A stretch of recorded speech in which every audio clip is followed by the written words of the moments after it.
Hello and welcome back to English Hub. And today we are here with the essay Of Truth by Francis Bacon.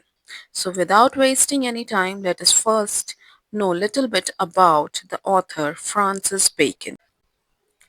Francis Bacon was an English philosopher, statesman, scientist, and essayist of the Renaissance period.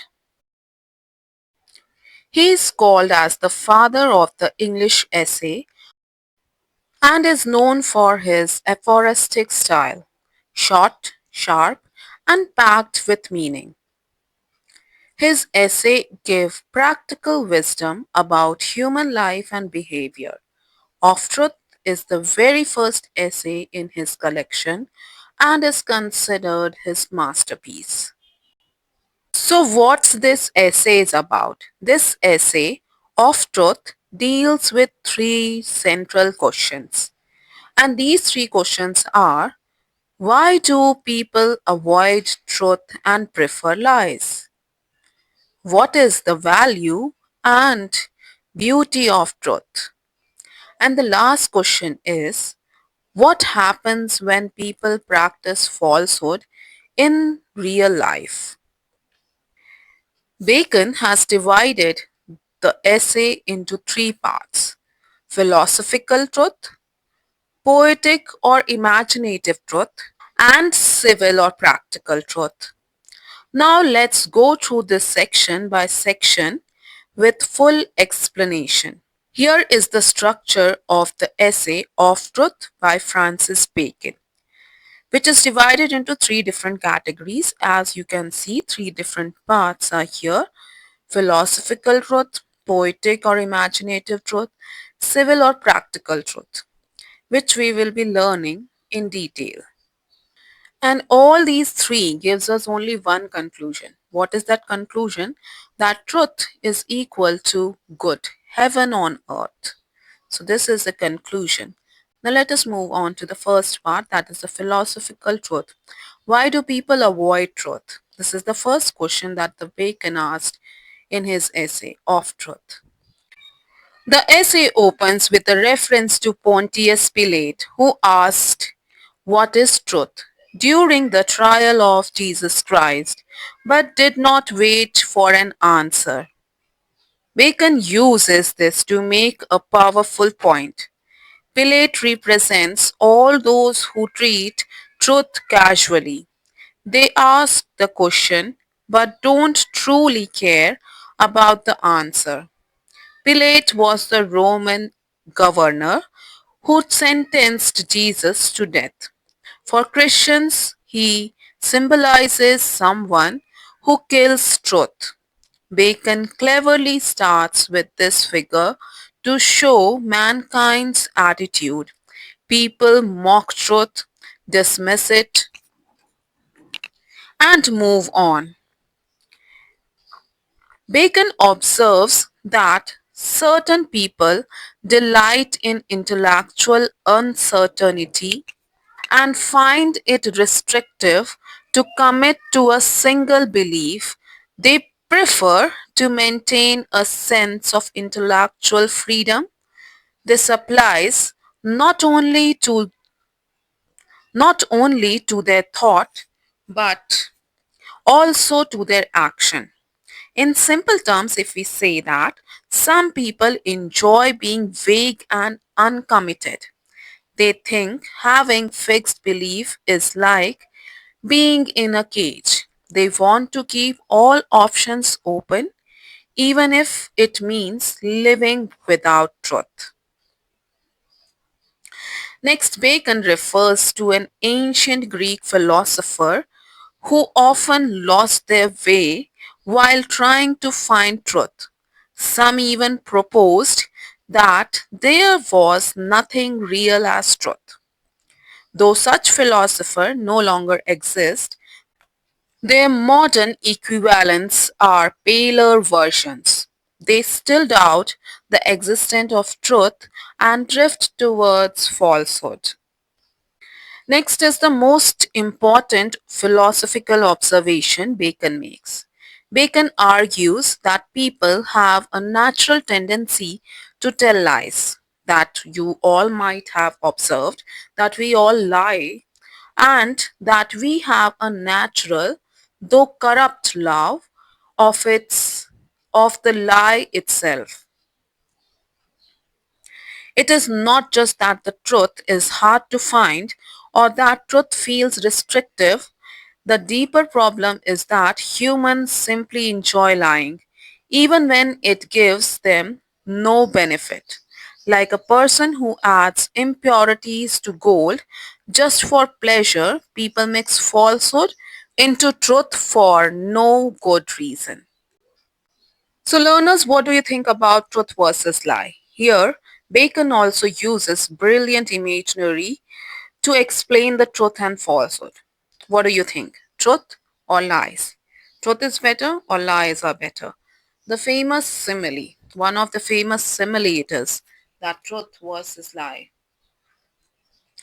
Here, Bacon now uses brilliant imagery to explain truth and falsehood.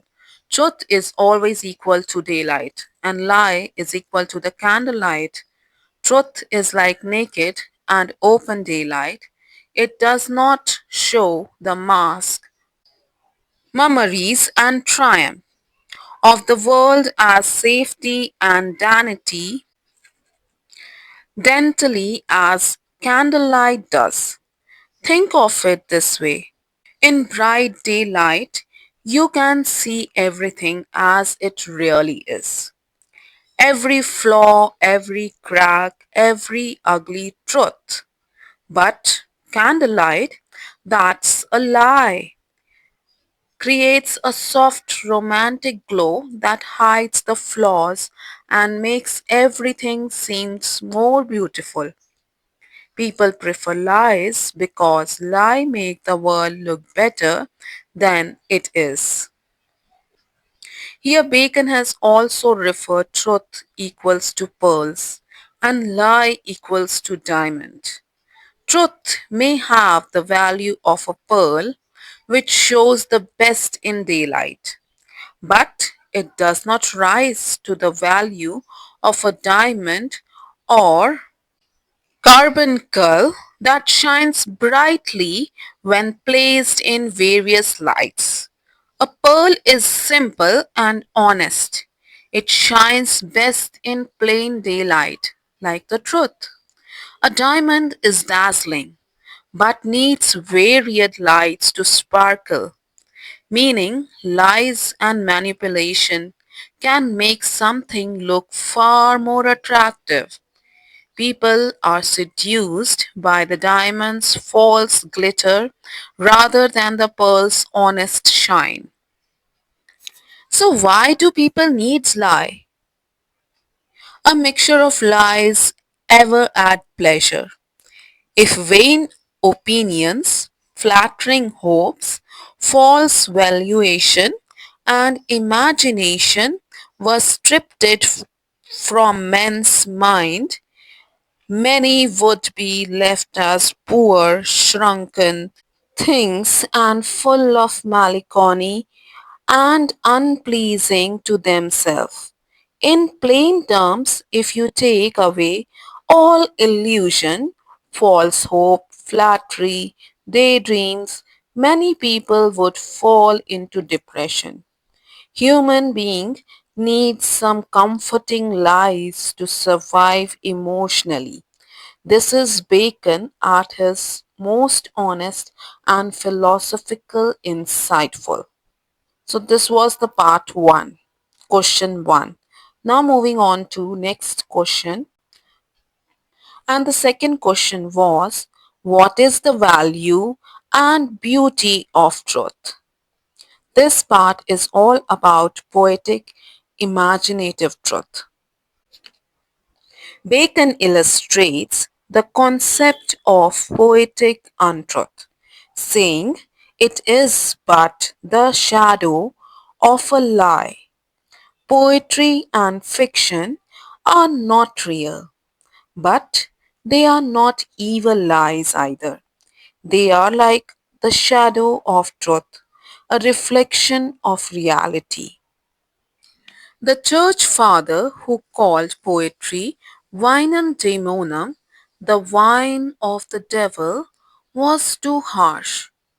Poetry fills the imagination. Yes, but it does not sink into the soul as a destructive lie. It is harmless, imaginative untruth. Next, Bacon quotes the Roman poet Lucretius. It is a pleasure to stand upon the shore and to see ships tossed upon the sea. To stand upon the vantage ground of truth and look down at the errors and wanderings of others, this is a beautiful metaphor. If you have truth, you are standing on high ground. You are safe on the shore. Those who live with lies are like ships being tossed in a dangerous storm. Truth gives you stability, clarity, and a superior view of the world. Next, Bacon tells that the truth teaches that the enquiry of truth is the love making or wooing of it. The knowledge of the truth is the presence of it, and the belief of truth is the enjoying of it. And this is the sovereign good of human nature. Bacon compares truth to love. Searching for truth is like countering a beloved. Knowing truth is like being with her. Believing in truth is like enjoying that love. The comparison is poetic and profound. Truth is not a cold, dry thing. It is something you fall in love with. Next, Bacon tells God and the light of truth. The first creature of God in the works of creation was the light of the sense. The last was the light of reason, and God's work ever since has been the illumination of His Spirit. First, He breathed light upon the face of matter or chaos. Then He breathed light into the face of man.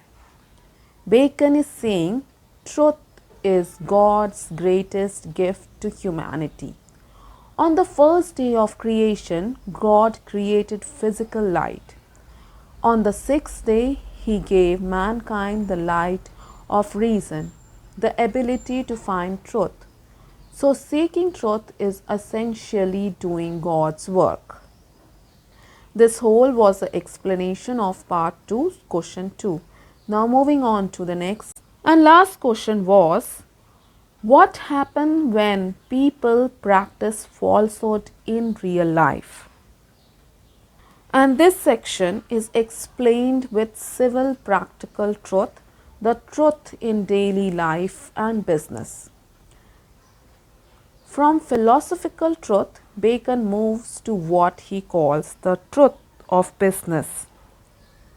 Civil business, subjective truth, operative in social life. It is compelling quality of truth that even those who do not practice it acknowledge it. Even dishonest people know that honesty is good. They just don't follow it. This shows truth has universal moral authority. Bacon says that clear and round dealing is the honor of man's nature, and that a mixture of falsehood is like an alloy in a coin of gold and silver.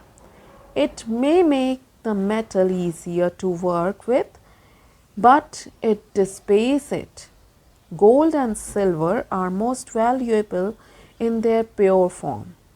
When you mix copper or other metals, any alloy, the coin becomes easier to handle but loses purity and value. Similarly, when a people when a person mixes lies into their character, they become easier to deal with socially, but they loses their inner nobility and worth. Bacon further assert that the liars are like snakes that goes basely upon its belly and not upon its feet. A human being is meant to stand upright, to walk with dignity. A liar crawls like a snake, low base without honor. This is a deep moral image. Lying makes you less than human. Bacon quotes Montaigne, who said that a liar is a man who is brave towards God but is a coward towards men. What does this mean? A liar is bold enough to lie in front of God, who sees everything and will judge him, but then hides his lies from other people out of shame. He is spiritually arrogant but socially coward. Bacon uses this to show that lying is the worst form of moral weakness. Bacon concludes that truth comes from God and attaches us to God, and that is heaven upon earth, to have a man's mind move in clarity, rest in providence, and turn upon the poles of truth. This is the beautiful sentence in the essay. If a man lives charitably with love, rests in God's care, providence, and revolves around truth, his life becomes paradise on earth. Truth is not just a moral obligation, it is the path of the highest happiness. So, this was the whole explanation. Now, moving on towards the theme. The themes related in this essay are the nature of truth. Nature of truth, that means truth is divine, difficult, and liberating. Love of lying is the another theme. That means humans have a natural tendency to prefer lie. Truth versus falsehood is also in this essay. Truth is daylight like pearl, and lie is a candlelight or diamond. Divine truth. The truth originates from God. Seeking it brings us closer to God. Another is the practical truth. Honesty is the foundation of civil society and human dignity. One more we have seen is that the poetic truth. Fiction, poetry is a shadow of a lie, not harmful, but still it's a lie. Now let us see the literary style and the devices. Bacon's style is the most remarkable for his preciseness. He has great command over condensation of sentence. Each sentence contains multiple meanings and references. He combines wisdom with brevity. His short, pithy saying becomes famous as mottos and useful expressions. His writing style is aphoristic, compact, condensed, and epigrammatic. Now let us see some of the key devices used in it. Allusion is seen. Pilate, Lucretius, Montaigne, one person from history, then Roman, then French essays, all have the biblical creation. Simile, truth is being compared directly with the pearl, daylight, lies compared with the diamond, candlelight, falsehood as the alloy in gold, liars as snake, aphorism, short, memorable saying packed with meaning. Latin phrases are used like vinum daemonum, wine of the devil, used for poetry. Religious imagery is used, godlight, creation, judgment day. There is a moderate use of Latinism and economy of word throughout the essay. Francis Bacon's of truth argues that men naturally love lying. Truth is divinely ordained, philosophically supreme, and practically essential. It is the sovereign good of human nature and the path to heaven on earth. So, this was the complete explanation of the first essay of Francis Bacon of Truth. Hope it is clear to everyone. If you have any doubts, do write in the comment box. Remember to like, share, and subscribe to the channel. Thank you.